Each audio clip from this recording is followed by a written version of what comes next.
Bonjour à tous, aujourd'hui je vous retrouve pour vous parler de livres que je recommanderais à 100%.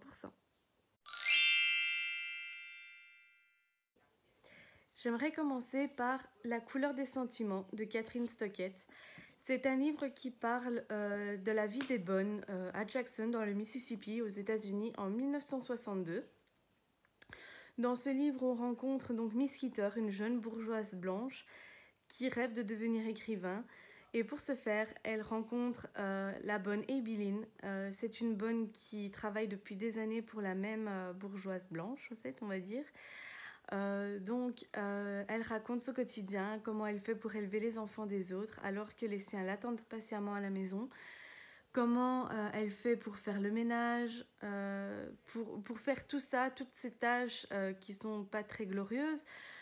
Sans se plaindre parce qu'elle n'a pas le choix, on va dire, parce qu'elles ont toutes besoin d'un travail pour payer leur loyer.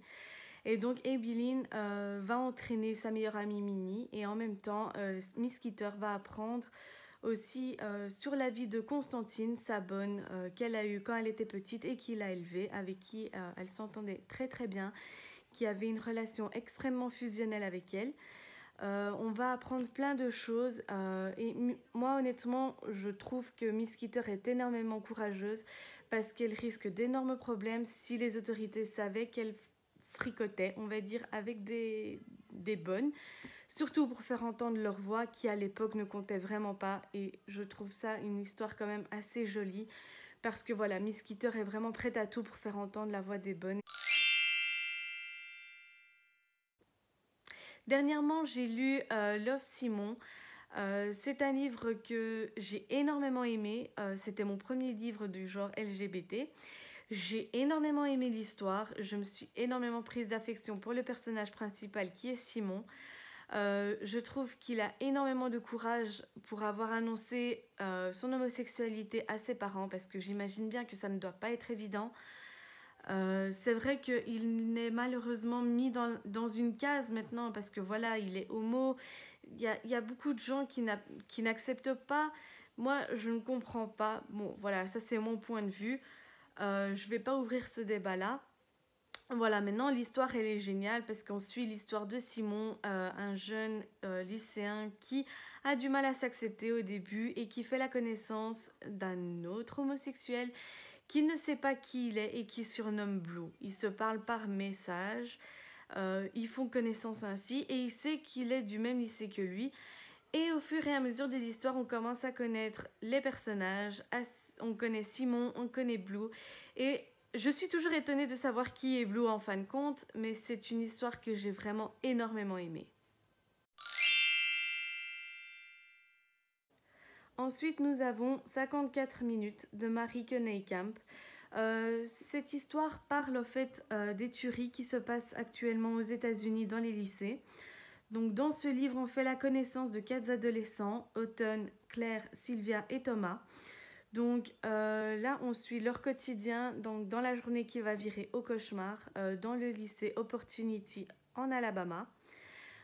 Donc on se lie d'amitié avec les personnages parce que voilà, c'est des adolescents, on est vraiment impliqué dans l'histoire, on est vraiment en immersion dans l'histoire, on est pratiquement quasiment avec eux dans le lycée. Et honnêtement, moi j'ai énormément pleuré à la fin du livre parce que voilà, des personnages à qui on tient et avec qui on s'est beaucoup prise d'amitié malheureusement terminent par mourir malheureusement. Je suis encore sur le pet, on va dire, de savoir qui est le tueur parce que honnêtement je ne m'attendais pas à ça. Et je me dis que ça doit vraiment pas être facile à vivre pour les proches de la personne ainsi que pour les proches des personnes décédées malheureusement. Il y a eu énormément de morts, des professeurs, des lycéens. Je trouve cette histoire vraiment très triste et honnêtement, je trouve ça triste que c'est devenu le quotidien de bon nombre d'étudiants. Ensuite, on a La fille de papier de Guillaume Musso. C'est un livre que j'ai dévoré il y a des années parce que voilà, j'ai énormément été conquise par ce livre. C'est au fait l'histoire d'un écrivain qui commence à tomber en panne d'inspiration et du jour au lendemain, il retrouve une inconnue qui est nue sur son balcon, qui se trouve quand même dans un immeuble, soit dit en passant. Et au fait, après, il remarque que c'est le personnage d'un de ses romans. Il va apprendre à la connaître. Malheureusement, voilà, ça a une durée limitée.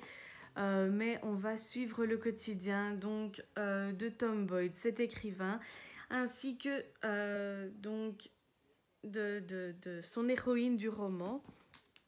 Je trouve que ce livre est quand même assez rocambolesque parce que voilà, retrouver une fille nue sur sa terrasse alors qu'on habite dans un appartement, ça, il y a quand même de quoi se poser des questions, surtout qu'après on sait que c'est l'héroïne de son roman. Je trouve que Musso, j'adore son univers parce que voilà, il ne fait jamais les choses comme les autres. Il est toujours obligé de d'allier le fantasy au réel et je trouve ça vraiment génial. J'adore ce livre et franchement, j'ai énormément aimé. Ensuite, du même auteur, on a Central Park, que j'ai énormément aimé aussi. Je l'ai lu donc en fin de l'année passée. C'est un livre que honnêtement je ne m'attendais pas du tout à la fin que c'était. Donc dans ce livre on fait la connaissance d'une jeune policière qui se retrouve enchaînée à une personne, à un homme dans Central Park. Ils se réveillent tous les deux sur un banc public. On se demande qu'est-ce qu'ils font là. On ne sait pas comment ils sont arrivés là, on ne sait pas qui les a menottés ensemble, on ne sait rien. Et au fur et à mesure de l'histoire, on commence à dénouer les liens. Et on commence à connaître un peu les personnages et honnêtement, je suis toujours étonnée de la fin de l'histoire parce que je ne m'attendais vraiment pas à ça. Encore une fois, c'est l'univers de Musso, on plonge dans plusieurs univers à la fois. On connaît l'histoire de elle, on connaît l'histoire de lui, on connaît l'histoire des deux. Et honnêtement, franchement, à savoir le dénouement de l'histoire, franchement, il a été très fort sur ce coup-là. Donc voilà, cette vidéo est maintenant terminée. Donc j'espère qu'elle vous aura plu. Je m'excuse pour la qualité de la vidéo. Franchement, c'est le début de mes vidéos et je n'ai pas encore du tout le matériel pro. Là, aujourd'hui, je filme avec mon iPhone parce qu'il n'y a rien qui voulait fonctionner sur mon PC. Donc voilà, veuillez m'excuser vraiment pour cette catastrophe. J'espère que vous m'en voudrez pas. Donc cette vidéo est maintenant terminée. Je vous dis à la prochaine et je vous retrouve bientôt pour une nouvelle vidéo. Bye bye!